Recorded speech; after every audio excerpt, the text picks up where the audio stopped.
Friends, இன்றைக்கி நம்ம Nisha cooking சேனலில் நான் வந்து சாக்லேட் கேக் செய்கிறேன். சாக்லேட் கேக் இதுக்கு என் பையனோட பர்த்டேக்காக நான் ரெடி பண்ணுறேன். ஸோ அவனுக்கு பிடிச்ச டேஸ்ட்டில், அவனுக்கு ரொம்ப சாக்லேட் கேக் ரொம்ப பிடிக்கும். அவனுக்கு பிடிச்ச டேஸ்ட்டில் எனக்கு தெரிஞ்ச மெத்தடில் இந்த கேக் நான் செஞ்சுருக்கேன். எப்படி வந்திருக்குன்னு பாருங்கள். கேக்கு இந்த மாதிரி வந்திருக்கு. நான் சாக்லேட்டு மெல்ட் பண்ணி மேலே ஊற்றிருக்கேன். டார்க் சாக்லேட் மெல்ட் பண்ணி. ஸோ சூப்பராக வந்திருக்கா. இதே போல் நீங்களும் ட்ரை பண்ணி பாருங்கள். Homemade chocolate cake. ஸோ வீட்டில் ஹோம்மேட் சாக்லேட் கேக் நீங்களும் ட்ரை பண்ணி பாருங்கள். எங்கள் சேனல் லைக் பண்ணுங்கள், ஷேர் பண்ணுங்கள், சப்ஸ்கிரைப் பண்ணுங்கள், பெல் பட்டன் ஆன் பண்ணுங்கள், கமெண்ட் பண்ணுங்கள். வாங்க நம்ம கேக் செய்ய ஆரம்பிக்கலாம். இதுக்கு ஃபஸ்ட்டு நான் சுகரு ஐசிங் பண்ணி எடுத்திருக்கேன். அதாவது மிக்சியில் போட்டு அரைச்சி எடுத்திருக்கேன். நம்ம நார்மல் சுகர் இருக்கு இல்லைங்களா, அந்த சுகரை நம்ம மிக்சியில் போட்டு அரைச்சோன்னா ஐசிங் ஆகிடும். இது ஒரு 100 கிராம் அளவுக்கு சுகர் எடுத்தேன். இந்த 100 கிராம் சுகரை அரைச்சதுக்கு எனக்கு இந்த அளவுக்கு ஐசிங் வந்துச்சு. இப்போ இதோட ஒரு 50 கிராம் அளவுக்கு பட்டர் சேர்க்குறேன். அதே போல் 50 ml ஆயில், ரீஃபண்ட் ஆயில். இது எல்லாத்தையும் ஒன்றா மிக்ஸ் பண்ணிக்கலாம். நல்லா ஒரு விக்ஸ் வச்சு ஆயில், பட்டர், சுகர் எல்லாத்தையும் நல்லா மிக்ஸ் பண்ணிக்கோங்க.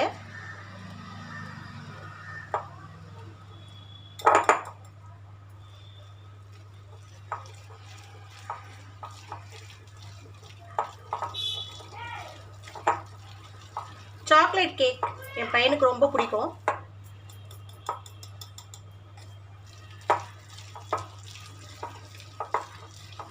ஸோ இன்றைக்கி அவன் பர்த்டேன்றதால நான் வீட்டையே கேக் செஞ்சு அவனுக்கு கொடுக்கலான்னு சொல்லிட்டு, நான் வந்து அவங்க என்னாண்ட ஏற்கனவே சொல்லிட்டான், எனக்கு கேக் வந்து கடையில் வாங்கின மாதிரியே இருக்கணும்னு.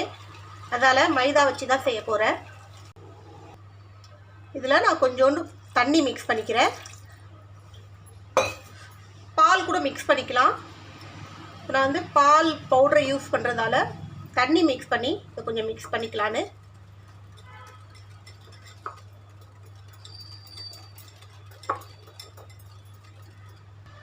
ஒரு 3லேருந்து 4 ட்ராப் வெண்ணிலா எக்ஸ்டென்ஸ். இது வந்து ஃப்ளேவருக்காக, வெண்ணிலா ஃப்ளேவருக்காக.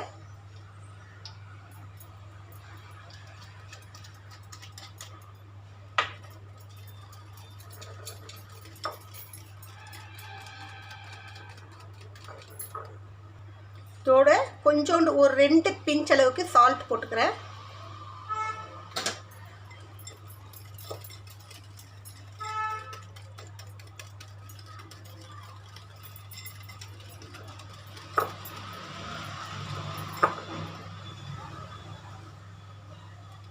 ஒரு 50 ml கார்டு தயிர் யூஸ் பண்ணிக்கிறேன்.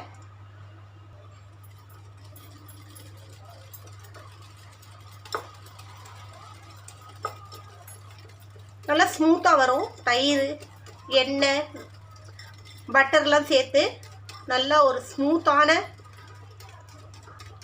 ஒரு கேக் வந்து நம்ம ரெடி பண்ணிக்கலாம். ஸோ இது வந்து நல்லா பீட் பண்ணிக்கோங்க.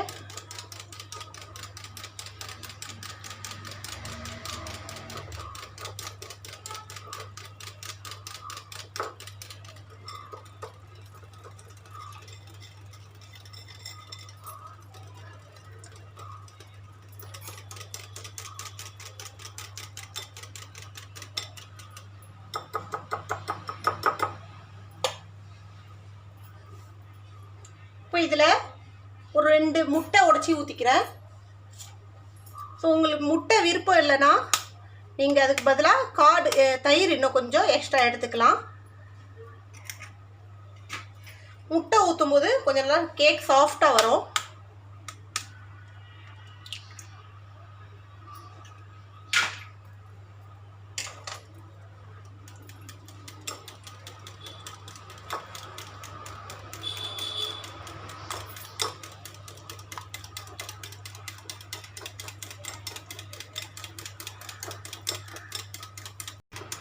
நல்லா அடித்து பீட் பண்ணுங்க.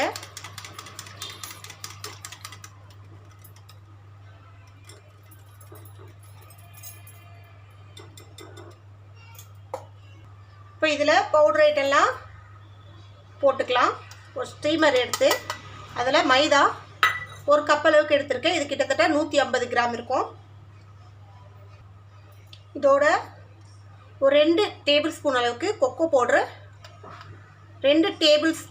ஒரு 4 டேபிள் ஸ்பூன் அளவுக்கு பால் பவுட்ரு வந்து இந்த மாதிரி ஒரு 10 ரூபாய் பேக்கெட் 2 வாங்கியிருக்கேன். இந்த 2 பேக்கெட்டும் நான் பால் பவுட்ரு மிக்ஸ் பண்ணிட்டேன்.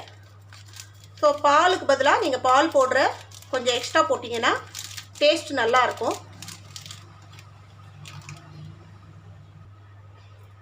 இதோட ஃப்ளேவருக்காக கொஞ்சோண்டு காஃபி பவுட்ரு, ஒரு அரை ஸ்பூன் அளவுக்கு காஃபி பவுட்ரு, அரை ஸ்பூன் அளவுக்கு பேக்கிங் பவுட்ரு,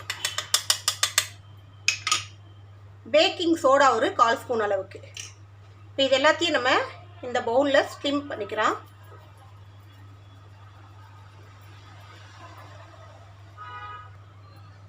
இது எல்லாத்தையும் ஜலிச்சு எடுத்தாச்சு. இந்த குருணையெல்லாம் தனியாக எடுத்துக்கலாம். இப்போ இதை நம்ம மிக்ஸ் பண்ணிக்கலாம். ஒரே டைரெக்ஷனில் மிக்ஸ் பண்ணுங்கள்.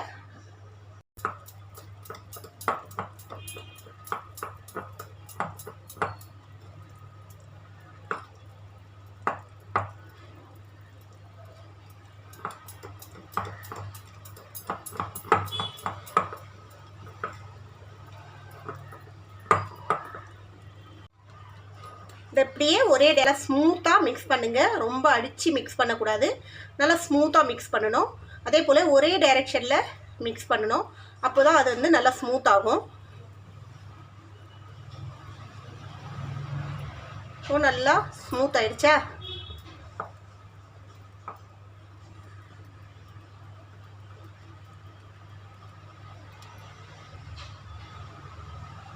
இப்போ இதுக்கு ஒரு மோல்டு எடுத்துக்கலாம். மோல்டு இல்லாட்டி ஏதாவது டிஃபன் பாக்ஸு இல்லை அலுமினியத்தில் ஏதாவது ரவுண்டாக உங்களாட்ட ஷேப்பில், ரவுண்ட் ஷேப்பில், ஸ்கொயர் ஷேப்பில், உங்களாண்ட எந்த ஷேப்பில் இருக்கோ அந்த ஷேப்பில் எடுத்துக்கோங்க ஒரு மோல்டை. அதில் பட்டர் நல்லா ஸ்ப்ரெட் பண்ணிக்கோங்க. அதுக்குள்ளே ஒரு பட்டர் பேப்பரு இல்லை பேட்ச்மெண்ட் பேப்பர் போட்டுக்கோங்க. அதுலேயே நம்ம பட்டர் ஸ்ப்ரெட் பண்ணோம்.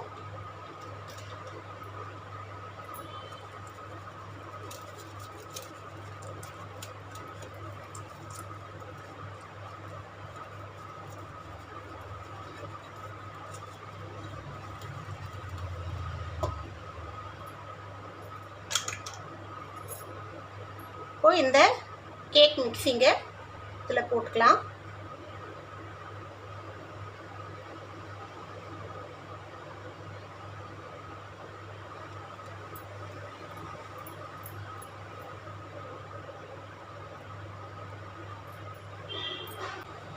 இப்போ இது இந்த மாதிரி டேப் பண்ணிக்கோங்க. எப்போவுமே கேக் நம்ம ஊற்றும் போது இந்த கேக்குடைய லிக்விடாக இருக்கும்போது இந்த மோல்டோட அரை தான் இருக்கணும். ஏன்னா அது வந்து நல்லா எலும்பி வரும்போது இந்த நம்ம மோல்டை விட்டு வெளியில் வரக்கூடாது, அந்த மாதிரி இருக்கணும். இந்த டேப் பண்ணும்போது உள்ளே இருக்கிற பபுள்ஸ் எல்லாம் செட் ஆகும்.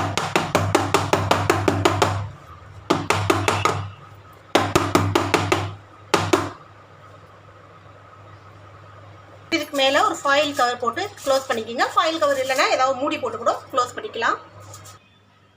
ஸோ அடுப்பில் இந்த மாதிரி சட்டி இல்லை குக்கர் உங்களை எதில் செய்யணும் விருப்பமோ அதை எடுத்துக்கோங்க. குக்கரில் செஞ்சாலும் ஓகே, இல்லை இந்த மாதிரி ஒரு சட்டியில் செஞ்சாலும் ஓகே. ஸோ இந்த சட்டியை நான் ஆல்ரெடி ப்ரீ ஹீட் பண்ணி வச்சுருக்கேன். இதுக்குள்ளே ஒரு வளையம் போட்டு வச்சுருக்கேன். ஸோ இப்போ இதுக்குள்ளே வந்து நம்ம இந்த மோல்டை இறக்க போகிறோம்.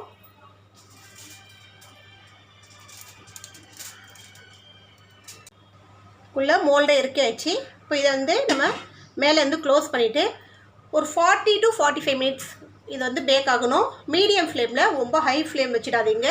மீடியம் ஃப்ளேமில் ஒரு 40 to 45 மினிட்ஸ் வரைக்கும் பேக் ஆகணும். 40 மினிட்ஸ் ஆனதும் செக் பண்ணி பாருங்கள். உங்களுக்கு கேக் செட் ஆகலைன்னா இன்னொரு 5 நிமிஷம் விட்டுடலாம். ஸோ அப்படி ஒரு வேளை நீங்கள் ஓடிஜியில் செய்கிறதா இருந்தால் 30 to 35 மினிட்ஸ் வரைக்கும் பேக் ஆகணும். 180 டிகிரி செல்சியஸு ப்ரீஹீட் பண்ணி அவனை வச்சு கேக் எடுத்துக்கலாம். ஸோ இதை பேக் ஆகிற வரைக்கும் வெயிட் பண்ணுவோம். ஸோ நம்ம கேக்கு நல்லா ரெடி ஆகிடுச்சு. நல்லா பஃபியாக வந்திருக்கு, நல்லா சூப்பராக வந்திருக்கு கேக்கு. இதை நம்ம வெளியில் எடுத்து கொஞ்சம் நேரம் ஆற விட்டுடலாம். கேக் நல்லா சாஃப்டாக வந்திருக்கு. இப்போ இதை நம்ம டெக்கரேஷன் பண்ண போகிறேன். இதுக்கு மேலே நான் மெல்ட் பண்ணி வச்சுருக்கிற சாக்லேட் சிரப்பை போட்டு விட்டுறேன். ஸோ டார்க் சாக்லேட்டை மெல்ட் பண்ணி இது மேலே போட்டிருக்கேன். என்ன தான் நமக்கு கடையில் வாங்குகிற மாதிரி ஃபினிஷிங் கிடைக்கலன்னா கூட டேஸ்ட்டு நல்லா சூப்பராக இருக்கும். கடையில் வாங்குகிற கேக்கை விட நம்ம வீட்டில் செய்கிற கேக்கு நல்லா டேஸ்ட்டாக இருக்கும். இதே போல் சூப்பரான ஹோம்மேட் சாக்லேட் கேக் நீங்களும் ட்ரை பண்ணி பாருங்கள். நல்லா சூப்பராக இருக்கும், டேஸ்ட்டும் அல்டிமேட்டாக இருக்கும். இன்னொரு ரெசிபியோட உங்களை சந்திக்க வரை உங்களோட விடைபெறுவது உங்கள் விஷயம். எங்கள் சேனல் லாஸ்ட் வரைக்கும் பார்த்தவங்க இருக்கும். மிக்க நன்றி. பாய்.